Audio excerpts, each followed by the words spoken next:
চুলার তাপ কমিয়ে ডালটা সিদ্ধ করে নিছি। এর মধ্যে দিতেছি লবণ 1 চামচ, হলুদ, তারপর কাঁচামরিচটা চিড়ে এর মধ্যে দিয়ে ভালো করে নেড়েচেড়ে মিশিয়ে নিচ্ছি সিদ্ধ ডালটার মধ্যে। আমার ছেলে দেরি হইতেছে না, ডাল দিয়ে ভাত খাবে।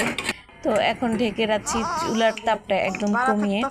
উপর পাশে আমি কয়েকটা শুকনো মরিচ ভেঙে এর মধ্যে পেঁয়াজ কুচি, রসুন কুচি দিয়ে তার মধ্যে দিচ্ছি মিষ্টি সস আর রাঁধুনি সস, জিরা, তারপর 1 চিমটি কালি জিরা দিয়ে কালি জিরাটা দিয়ে ভালো করে নেড়েচেড়ে এভাবে আমি লাল করে বাদামি কালার করে ভেজে নিছি।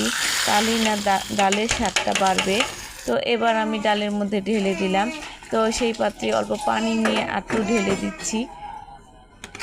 তো এই যে ডাল হয়ে গেছে। কত সহজেই না ডাল রান্না করা যায়। তো অনেক আমার মেয়েটা ডাল রান্না করতে পারে না।